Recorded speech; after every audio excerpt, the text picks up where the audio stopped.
Hello everyone, good evening. कैसे हैं आप सब? आई होप आप सब बहुत अच्छे हैं।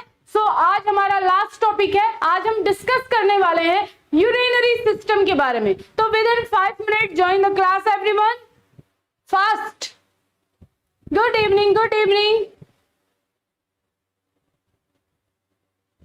My voice is clear? I am audible and visible ना? ओके, चलिए ठीक है, मेरी ऑडियो बिल्कुल परफेक्ट आ रही है। स्टार्ट करें। यूरिनरी सिस्टम नाम समझ के हमने फर्स्ट सेमेस्टर से लेकर सेकंड सेमेस्टर का काफी सारे सिस्टम्स हमने डिस्कस कर लिए, है ना। तो सिस्टम्स में बेसिकली हमने कौन कौन से सिस्टम्स पढ़े? हमने डाइजेस्टिव सिस्टम पढ़ा, हमने यूरिनरी सिस्टम आज हम पढ़ने वाले हैं, रेस्पिरेटरी सिस्टम पढ़ा, एंडोक्राइन सिस्टम पढ़ा। बहुत सारे सिस्टम्स के बारे में हम लोगों ने डिस्कस कर लिया और आप लोग जानते भी हैं क्या होते हैं सिस्टम्स। तो बेसिकली आप लोग को मालूम है हमारी बॉडी के अंदर टोटल कितने सिस्टम्स प्रेजेंट होते हैं? टोटल 11 सिस्टम प्रेजेंट होते हैं। तो उनमें से आज एक सिस्टम की बात होने जा रही है, urinary system. What is the meaning of urinary system? तो बेसिकली यूरिनरी सिस्टम को हम रीनल सिस्टम भी बोलते हैं। ओके, चलिए कोई इशू नहीं है, आ जाइए सभी स्टूडेंट्स। ओके, कुछ नहीं दिख रहा है आप लोग को? एक्चुअली पैनल बंद हो गया था, इस वजह से कुछ नहीं दिख रहा है। सो डोंट वरी, स्टार्ट कर लेते हैं फिर से। क्या इशू है? ओके, चलिए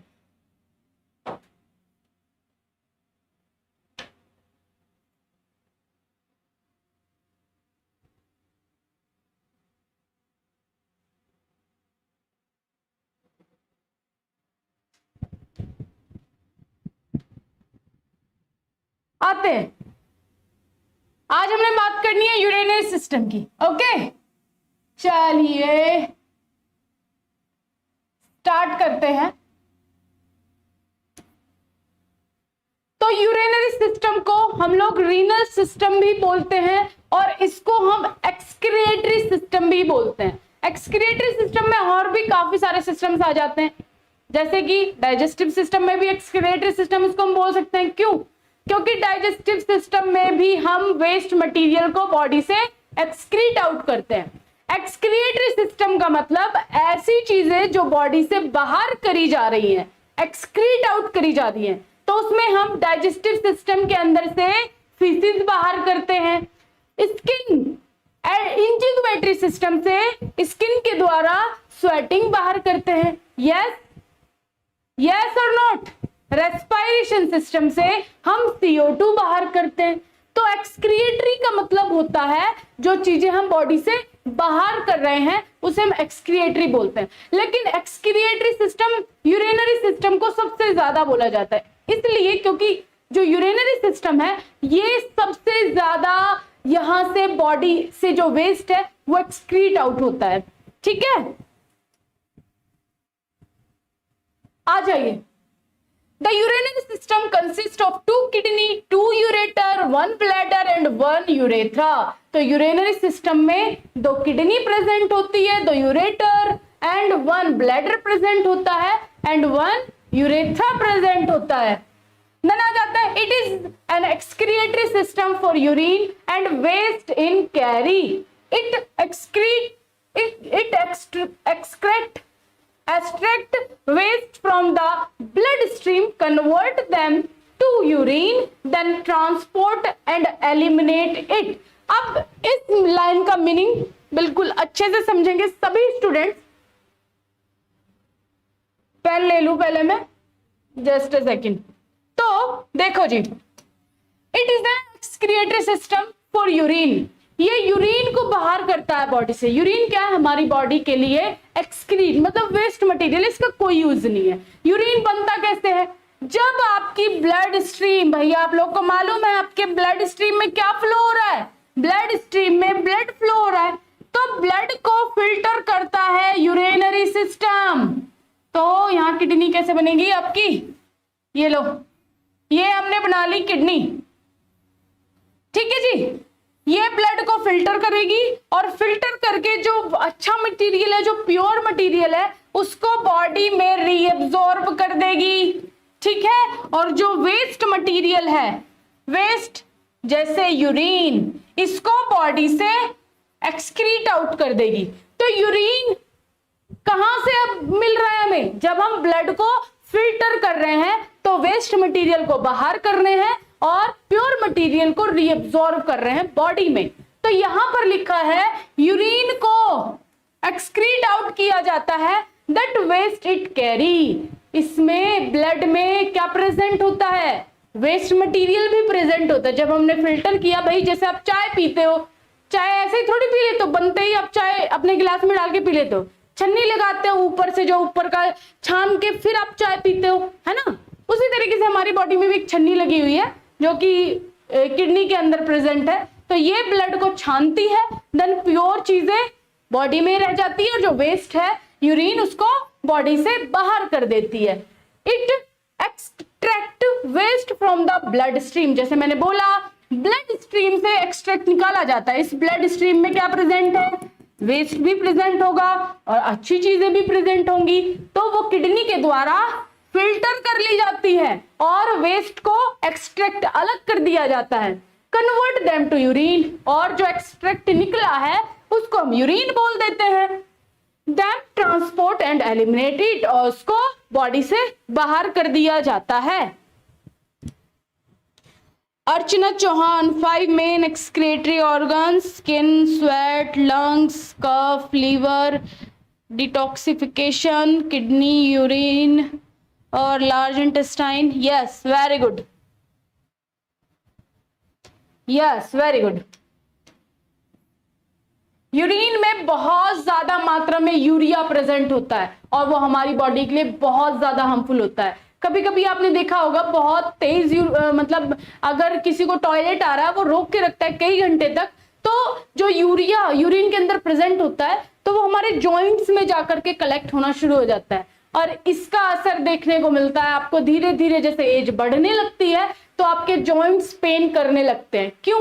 क्योंकि इन जॉइंट्स में यूरिक एसिड जाके जमा हो जाता है, जो कि आपके इन जॉइंट्स का जो क्या बोलते हैं फ्लूइड है उसको कम करना शुरू कर देता है और यहाँ यूरिक एसिड के कारण आपको बहुत पेन होता है। तो क्या हो रहा है भाई, आइए आगे चलूं।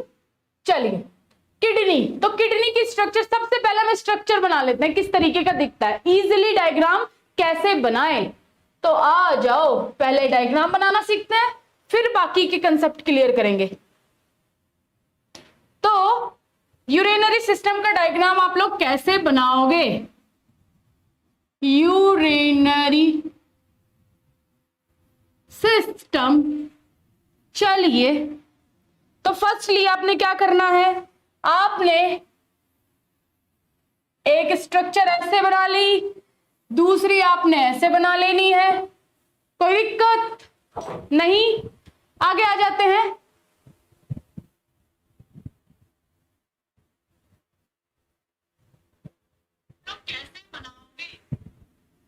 आवाज आ रही है मेरी आप तक? Just a second students.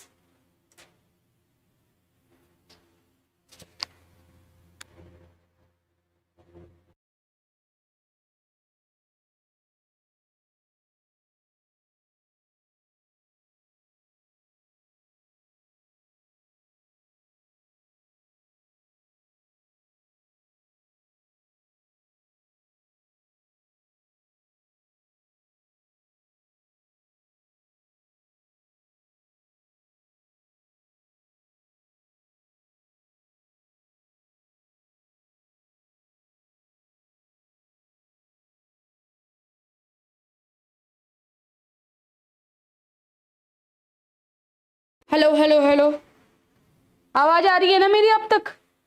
चलिए भाई, तो मैम आ गई थी बीच में, सो चलो स्टार्ट करते हैं फिर से। हम डायग्राम बना रहे थे, तो हमने स्ट्रक्चर कुछ इस तरीके से बना ली, और फिर बीच में से आपने ले लेने हैं, ये लीजिए इस तरीके से आप ये पाइप्स बना लेंगे। ओके, चलो कोई दिक्कत नहीं है किसी को, ठीक है। और फिर आपने क्या करना है, समथिंग लाइक दिस। ओके, और ये जाएंगे आपके दोनों किडनीज के अंदर भी, ठीक है। ये रेड वाले भी कर देते हैं अंदर। तो सबने इसी तरीके से बेटा स्ट्रक्चर बनानी है। एग्जाम में क्वेश्चन आता है तो HAP है तो स्ट्रक्चर मस्ट है, तो आप लोग को स्ट्रक्चर पर बिल्कुल ध्यान देना है। और फिर हम बना लेते हैं एक पाइप जो नीचे की तरफ आ रहा है, ठीक है। ये लो, इसको भी थोड़ा सा पाइप की शेप दे देते हैं हम लोग। सभी स्टूडेंट्स ने ऐसे ही स्ट्रक्चर ड्रॉ करनी है। ओके, ये लीजिए। और फिर उसके बाद ये बना दिया हमने, सबका नामकरण भी कर लेंगे अभी, जस्ट अ सेकेंड, ठीक है।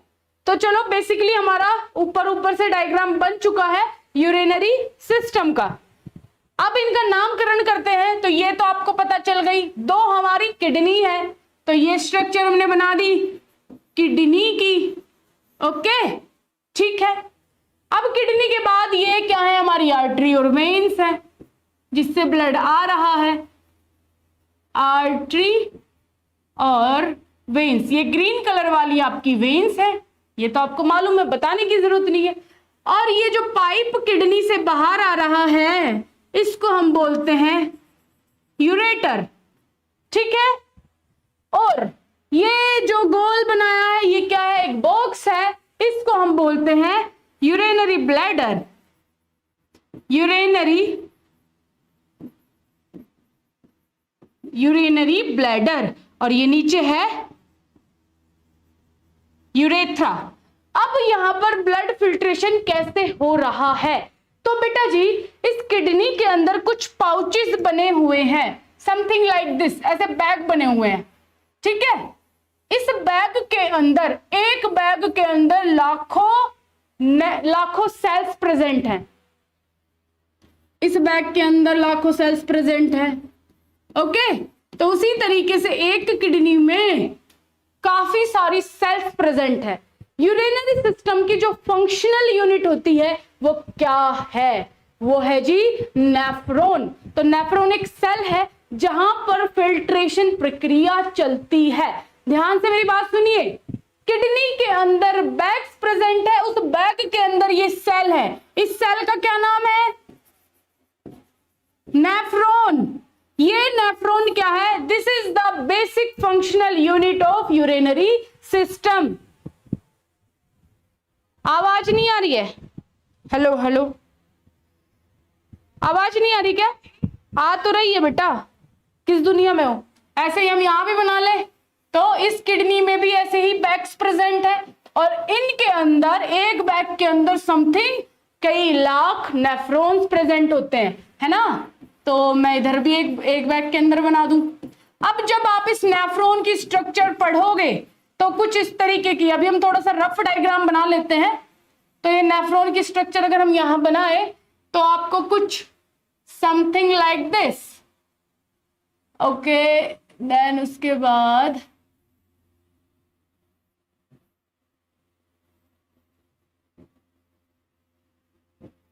ओके कुछ इस तरीके की नेफ्रॉन की स्ट्रक्चर होती है, और यहां प्रेजेंट होता है एक कैप्सूल। सभी पढ़ेंगे, अभी इस स्ट्रक्चर को ज्यादा जानने की जरूरत नहीं है, आगे डिस्कस करेंगे, पहले हम इसको पढ़ेंगे, ठीक है। ये जो हमने स्ट्रक्चर बनाई है वो किसकी बनाई है, नेफ्रॉन की। नेफ्रॉन की स्ट्रक्चर भी बहुत ज्यादा जरूरी है, अकेला नेफ्रॉन की स्ट्रक्चर भी पूछ सकता है एग्जाम में, ठीक है। तो ये भी और ये भी आपको बनानी आनी चाहिए। तो अब बात कर लेते हैं ये स्ट्रक्चर क्या कर रही है? हमने बोला यूरिनरी सिस्टम क्या कर रहा है? ब्लड को प्योरीफाई कर रहा है, मतलब ब्लड को फिल्टर कर रहा है। यस, बिल्कुल ठीक है। तो ब्लड कैसे आ रहा है? ये जो आपकी आर्टरी और वेन्स है, आर्टरी के अंदर ऑक्सीजनेटेड ब्लड, वेन्स के अंदर डीऑक्सीजनेटेड ब्लड। ब्लड कौन सा फिल्टर होगा? तो जो आपके वेन्स है वो यहां जा रही है, तो यहां भी कनेक्ट है नेफ्रॉन के अंदर। देखो ये जो मैंने ग्रीन कलर का ये और रेड कलर का ये बनाया है, ये भी प्रेजेंट है यहाँ। तो जैसे ये किडनी में नेफ्रॉन में गई तो यहां पर फिल्ट्रेशन प्रोसेस चालू हो जाएगी। क्लियर? तो किडनी के अंदर बॉडी से ब्लड आया डीऑक्सीजनेटेड, और यहां पर फिल्टर होके जो प्योर ब्लड है, मतलब भाई ब्लड तो आपका फिल्टर हुआ, प्योर ब्लड आपका बॉडी में रीएब्जॉर्ब हो जाएगा, और बाकी जो वेस्ट मटेरियल है like urine, as a urine ही बाहर निकलता है। यूरिन के अंदर बहुत सारे एक्सक्रिएटरी कंपाउंड्स होते हैं, तो यूरिन बनके बॉडी से बाहर निकलेगा। तो जो आपकी नेफ्रॉन ने फिल्ट्रेशन की है, प्योर कंपाउंड को रख के बॉडी में रीएब्जॉर्ब किया, और फिर यहां पे वेस्ट निकाल दिया। वेस्ट वो जाएगा, मान लो ये जा रहा हमारा वेस्ट, तो ये जो पाइप है, इस पाइप का नाम क्या है? बोलेंगे जल्दी। इस पाइप का नाम है यूरेटर। तो यूरेटर के थ्रू यूरिन कहां पर जाकर के कलेक्ट होगा? अब देखो बेटा जी, यहां 3 सेक्शंस बने हुए होते हैं, इसको हम अभी पढ़ेंगे। नेफ्रॉन में 3 सेक्शंस बने होते हैं, एक तो फिल्ट्रेशन सेक्शन, एक रीएब्जॉर्प्शन सेक्शन, एक कलेक्टिंग डक्ट। लिख दूंगी? चलो लिख देते हैं। ये पार्ट 3 पोर्शन छोटा छोटा करके लिख देते हैं। आओ भाई आओ। तो नेफ्रॉन को 3 पार्ट में हम यहां डिवाइड कर रहे हैं, एक ये, एक पार्ट ये, और एक ये। पहले पार्ट को हम क्या बोलते हैं? Filtration part, filtration. दूसरे पार्ट को बोलते हैं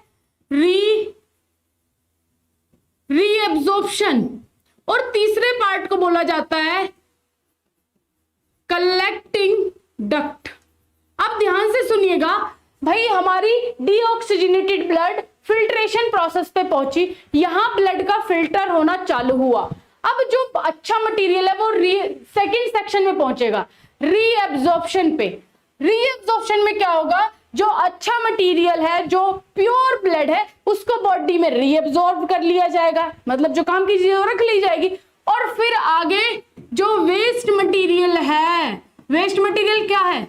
यूरिन, वो आगे कलेक्टिंग डक्ट के थ्रू बॉडी से बाहर जाएगा। अभी तो बॉडी से बाहर जा नहीं रहा, क्योंकि अभी ये कहां है? अभी ये प्रोसेस किडनी के अंदर चल रही है। तो ये क्या है? ये है यूरिन। तो ये किडनी से बाहर निकलेगा कलेक्टिंग डक्ट के थ्रू, और जैसे ही बाहर निकला तो वहां एक पाइप और लगा हुआ है जिसको हम बोलते हैं यूरेटर। अब ये यूरेटर कहां कनेक्टेड है? ये यूरेटर कनेक्टेड है यूरिनरी ब्लैडर में, इसको हम बोलते हैं यूरिनरी ब्लैडर। तो ये यूरिन जाकर के यूरिनरी ब्लैडर में कलेक्ट हो जाता है। तो जैसे ये यूरिनरी ब्लैडर फुल होता है तो उसके बाद आप यूरिन करने के लिए जाते हो, तो यूरेथ्रा के थ्रू यूरिन पास आउट हो जाता है। ये आपकी सिंपल यूरिनरी सिस्टम की प्रोसेस है। इस तरीके से आप बना सकते हो। क्लियर? समझ में आ रही है बात ये नहीं? बोलो जल्दी, जल्दी बोलेंगे। हाँ जी, बोमेन कैप्सूल ये तो पढ़ेंगे हम बाद में, अभी बस मैंने ऊपर ऊपर की बात बताई, अंदर का भी मैंने कुछ बताया ही नहीं है ना? ये अंदर का नहीं बताया मैंने अभी। बोमेन कैप्सूल है, इसको ग्लोमेरुल भी बोलते हैं। ग्लोमेरुल के अंदर बोमेन कैप्सूल प्रेजेंट है। तो चीजें अभी हमने डिस्कस करनी ही नहीं है। अभी जितना डिस्कस करना है कि उतना आपको याद हो जाए, उतना हमने डिस्कस करना है। ठीक है? सबको क्लियर हो रही है ये diagram? Yes and no? Fast clear है तो बताइए, आगे बढ़ू? चलो आगे आ जाते हैं। अब ये आपको क्लियर कट समझ में आ जाएंगी सारी चीजें। ठीक है? The kidney are B-shaped organ located at the back of the abdominal cavity, lying on each side of spinal column just above the vestibule. तो ये किडनी की स्ट्रक्चर हमने जो बनाई वही है, और ये बैक्स लाइक स्ट्रक्चर इसके अंदर है। तो किडनी एक बीन शेप की होती है, जो सैम का बीज आपने देखा होगा ना, उसी के शेप की होती है। 3 layers surrounded each kidney. The true capsule is smooth, fibrous member adhering to the kidney surface. The perirenal fat is adipose tissue surrounding each kidney. हर एक किडनी के चारों तरफ एडिपोज टिश्यू प्रेजेंट है, तो उसके चारों तरफ एक एडिपोज टिश्यू की लेयर प्रेजेंट होती है। द नोच in the concave area of the kidney is called hilum. तो कॉनकेव शेप का जो इसका एरिया है उसको हम क्या बोलते हैं? हाइलम बोलते हैं। The renal artery, renal veins, nerves, lymphatic vessels enter and leave through the hilum. तो इस हाइलम के थ्रू ही आपकी nerves, artery, veins, lymphatic vessels entry करती है। ठीक है। The ureter also wides into a connection sac called the renal pelvic in the hilum area। और hilum area में आपका रीनल कलेक्शन, अरे कहां चले गए हो? हाइलम एरिया, इस वाले पोर्शन को हम हाइलम बोल रहे हैं, और यहीं पर ही आपका यूरेटर भी कनेक्ट है, यहीं पर आपकी आर्टरी वेन्स है, यहीं पर लिम्फेटिक सिस्टम है। तो this is the hilum part of the kidney. Clear? आगे आ जाओ, आगे आइए। Each kidney contain about 1 million nephron, NEF. The structural and functional unit of kidney, each nephron contain a Bowman's capsule and a glomerulus। तो हर एक kidney में millions nephrons present होते हैं। तो आप अंदाजा लगा लो, 1 मिलियन में 10 लाख होते हैं, तो कितने कितने हर एक बैग बना हुआ है, उसके अंदर लाखों नेफ्रॉन्स प्रेजेंट है। ओके, तो यहां पर नेफ्रॉन कहां पर प्रेजेंट है जी? नेफ्रॉन के अंदर बोमेन कैप्सूल होता है, और नेफ्रॉन के अंदर बोमेन कैप्सूल और ग्लोमेरुल भी प्रेजेंट होते हैं। बोमेन कैप्सूल और ग्लोमेरुल्स में ही यहां पर फिल्ट्रेशन होती है। अगर कोई पूछे कि किडनी में फिल्ट्रेशन कहां हो रही है, तो आप डायरेक्ट आंसर लगा दो, ग्लोमेरुल में फिल्ट्रेशन हो रहा है ना। आगे आ जाओ। ये स्ट्रक्चर आपको किसकी दिख गई भाई? तो यहां स्ट्रक्चर कुछ आपको नेफ्रॉन की नजर आ रही है, आ रही है। तो स्ट्रक्चर को ध्यान से देखो, हम यहां पर अपना रफ स्ट्रक्चर भी बनाने की कोशिश करते हैं। बार बार क्यों हट जा रहे हो भाई? आओ रफ स्ट्रक्चर बनाए अपना। तो कहां बनेगा हमारा डायग्राम? जगह नहीं दिख रही मुझे कहीं, एक सेकंड बस, जगह बनाने में वक्त नहीं लगेगी हमें।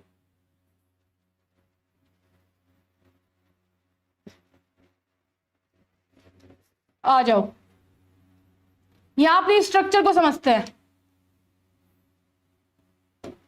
ये आपका नेफ्रॉन का डायग्राम यहां पे नजर आ रहा है। तो यहां स्ट्रक्चर आप मोटा सा, यहां एक हिस्सा बना हुआ है, तो हम भी यहां एक मोटा सा हिस्सा बना लेते हैं, ये लीजिए। और उसके बाद मोटे से हिस्से के बाद क्या है? उसके बाद नीचे की तरफ पाइप जा रहा है, तो आप भी ऐसे पाइप भेज सकते हैं। और ये लीजिए, तो ये आपकी कुछ नेफ्रॉन की स्ट्रक्चर होती है, समथिंग लाइक दिस। ठीक है, ठीक है। अब समझिए मेरी बात, यहां देखिए स्ट्रक्चर में, स्ट्रक्चर देखिए ध्यान से।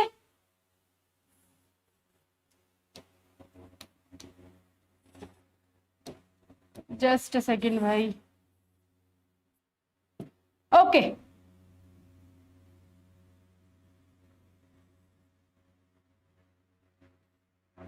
तो ये हम क्या बना रहे हैं? ये बना रहे हैं हम आर्टरी और वेन्स, जो आपके रीएब्जॉर्प्शन एरिया में भी प्रेजेंट है। आर्टरी भी बना लेते हैं। ठीक, ठीक है, चलो।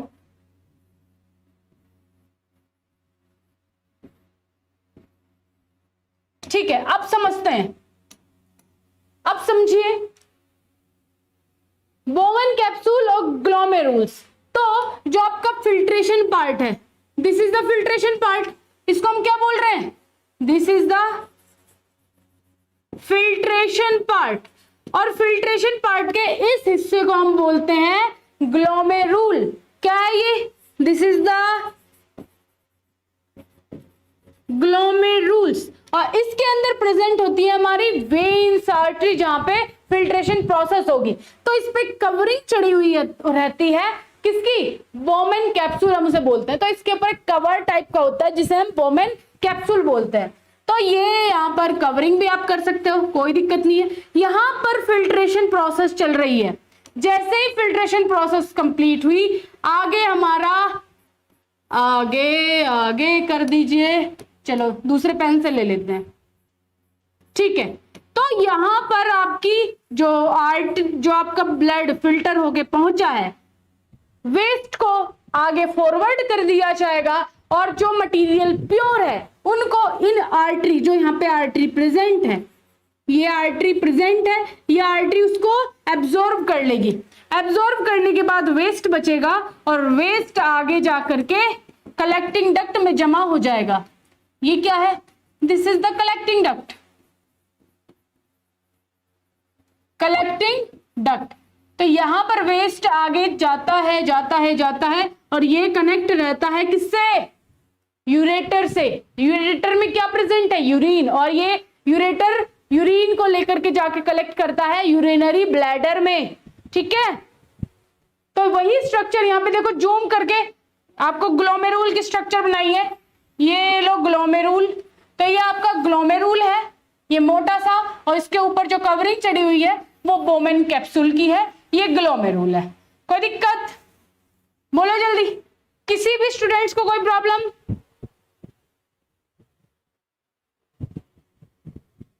चलिए, nephrons filter approximately 1000 ml of blood पर मिनट। एक मिनट में 1000 से ज्यादा, 1000 तक ब्लड को क्या कर देता है, filter. A little over litre per minute. The waste is mixed with water to create urine, 5% solid in 95% water. तो जो यूरिन है उसमें 5% सॉलिड मटेरियल होता है और 95% वाटर होता है, ठीक है। आगे आ जाओ, आगे आइए। Ureter, each kidney has a ureter. It is a narrow muscular tube about 11 inch in length and 3 by 8 inch in diameter। तो जो वो पाइप है जो कि किडनी से यूरिनरी ब्लैडर तक कनेक्ट है, वो ट्यूब, उस ट्यूब को वो कितना डायमीटर कवर कर रही है, 3 by 8 इंच। और कितने मस्कुलर ट्यूब है, लगभग 11 इंच की जो यूरेटर है वो 11 इंच की ट्यूब है, ठीक है। Ureter walls have 3 layer. जो यूरेटर की वॉल है वो 3 लेयर से मिलकर बनी हुई है। The inner muscular membrane, the middle smooth muscles and outer fibrous tissue. अंदर वाली लेयर मस्कुलर मेम्ब्रेन से, मिडल वाली स्मूथ मसल से, और बाहर वाली फाइब्रस टिश्यू से, ठीक है। फिर आते हैं ब्लैडर पर। The urinary bladder is muscular membranosus sac that serve as a reservoir for urine. तो यहाँ यूरेटर से कलेक्ट होकर के ब्लैडर में जमा होता है, तो ये एज अ रिजर्वर काम कर रहा है, यूरिन का रिजर्वर, यूरिनरी ब्लैडर।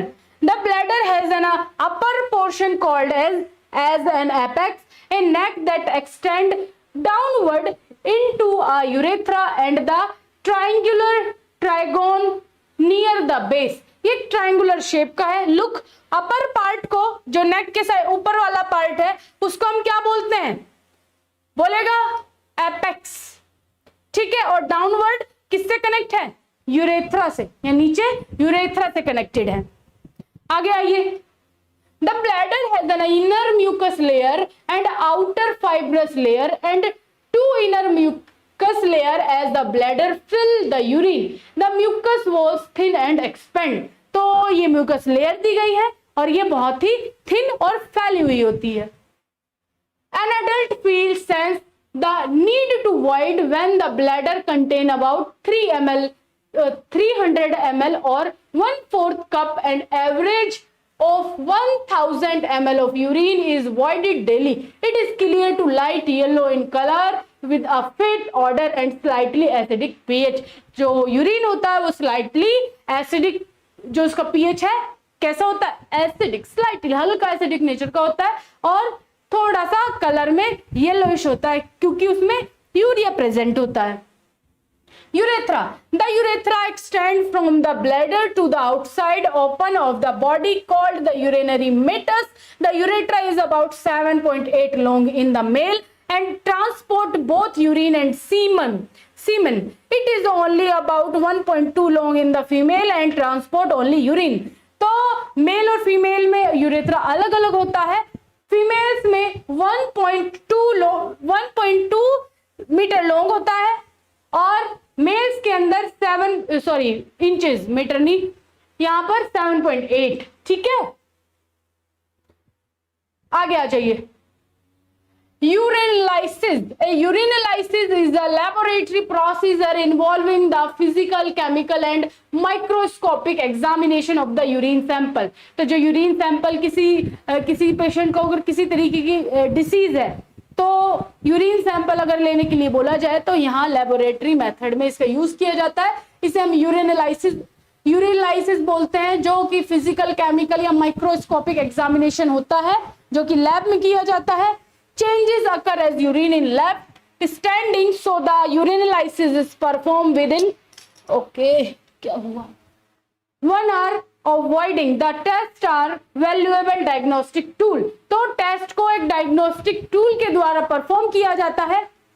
आगे आइए। Catheterizations is the insertion of a plastic tube through the urethra into the bladder for free and complete drainage of urine. A Robinson's catheter is for temporary placement and drainage of the bladder. A Foley catheter has balloon on the tip that hold the tube in place for a longer time. तो यहाँ पर आपको अगर urinary bladder में कोई problem आ रही है, urine collect नहीं हो पा रहा, तो डॉक्टर्स क्या करते हैं, देखा है आपने क्या करते हैं डॉक्टर्स, एक थैली लगा देते हैं, कहते हैं कि पेशाब की थैली है ना। तो यहाँ पर ब्लैडर में एक थैली फिट कर दी जाती है कुछ टाइम के लिए, जिससे कि जब तक पेशेंट रिकवर हो तब तक जो नॉर्मल प्रोसीजर है वो चलता रहे। ब्लड में यूरिन कैसे आया? ब्लड में बेटा यूरिन थोड़ी आया, ब्लड के अंदर तो बहुत सारे कंपोनेंट्स हैं, ब्लड के अंदर बहुत सारी सेल्स हैं, ब्लड में वाटर है, ब्लड में फ्लूइड भी है कुछ, है ना। तो जब हम उसको छान रहे, अब आप चाय पीते हो, चाय में आप ये थोड़ी बोलोगे चाय पत्ती कहां से आई, जब हमने उसको छाना तो चाय पत्ती अलग निकली, है ना, वेस्ट अलग निकला। उसी तरीके से जब उन्होंने ब्लड को फिल्टर किया, उसको प्योरीफाई किया, तो वेस्ट को हमने यूरिन बोला, हमने पूरे ब्लड को तो यूरिन नहीं बोला, पूरे ब्लड में यूरिन जो वेस्ट निकला उसको यूरिन बोला गया। ठीक है, आ जाओ। Incontinence urinary incontinence is loss of bladder control ranging from leakage to uncontrollable wetting and become more common with age. Weak bladder muscles may result in stress, incontinence or accident when you sneeze, laugh or lift a heavy object. तो कुछ conditions में incontinence में क्या होता है, जब आप छींकते हो, हंसते हो या फिर कोई भारी सामान उठाते हो तो उस टाइम पे क्या होता है, यूरिन लीकेज हो जाता है। क्यों? क्योंकि यहाँ पर जो आपकी यूरिनरी ब्लैडर की मसल्स होती हैं वो वीक, कमजोर हो जाती है, जिसके कारण ये प्रॉब्लम आपको एक सेपरेट एज में भी दिख सकती है या अर्लियर एज में भी दिख सकती है, लेकिन ये प्रॉब्लम ज्यादातर ओल्ड एज में नजर आती है। ठीक है। Overactive bladder cause a strong urge to go to the bathroom when you have little urine in your bladder. Prostate problem and nerve damage may also cause incontinence. तो ये problem mails में ज्यादातर देखी जाती है, क्योंकि प्रोस्टेट ग्लैंड्स में problem आने के कारण, प्रोस्टेट ग्लैंड एक हल्की सी लेयर होती है, तो वो लेयर बहुत ज्यादा थिक हो जाती है, पतली हो जाती है, जिसके कारण मेल्स में ये प्रॉब्लम आती है कि यूरिन मतलब रोक ही नहीं पाते, वो निकल ही जाता है। तो यहाँ प्रोस्टेट ग्लैंड में भी प्रॉब्लम है और ज्यादातर मेल्स में प्रॉब्लम देखने को मिलती है। ठीक है जी। में आ रहा है कि नहीं आ रहा? बोलो जल्दी, समझ में आ रहा है कि नहीं आ रहा? बोलेंगे फटाफट। यूरिनरी सिस्टम समझ में आया? ये यूरिनरी सिस्टम की डिसीजेज है, क्या हो सकता है। और डायबिटिक पेशेंट को तो सबसे ज्यादा प्रॉब्लम आती है, उनको बार बार यूरिन जाना पड़ता है, बार बार उनको टॉयलेट यूज करना पड़ता है। किसी को कोई प्रॉब्लम, किसी स्टूडेंट्स को, जल्दी बोलो। कुछ भी ऐसा टॉपिक जो समझ में ना आया हो। एंड बेटा जी कल से शुरू हो जाएंगे आपके वन शॉट, तो फर्स्ट यूनिट का तो आपका वन शॉट कंप्लीट है, कल आपका होगा सेकंड का और थर्ड का, तो 2 यूनिट्स आपकी वन शॉट में कंप्लीट होगी। टाइमिंग आपको बता दी जाएगी किस टाइमिंग से आपकी कल की क्लास है। तो सभी स्टूडेंट्स इन 2-4 दिन जो आपके हैं, 30 तारीख तक आप डेली क्लास लीजिए, क्योंकि 30 तारीख को आपकी एचएपी की मैराथन क्लास होगी। तो कल आपकी वन शॉट कंप्लीट होगी, परसों भी आपकी वन शॉट चलेगी, 30 तारीख को आपकी मैराथन क्लास चलेगी।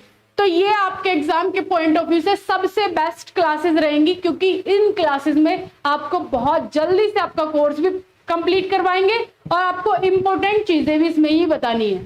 तो एक भी क्लास मिस नहीं करनी किसी भी बच्चे को, ठीक है। चलिए तो आज की क्लास करते हैं यहीं पे ही खत्म, मिलते हैं कल। Okay, so take care students, bye bye.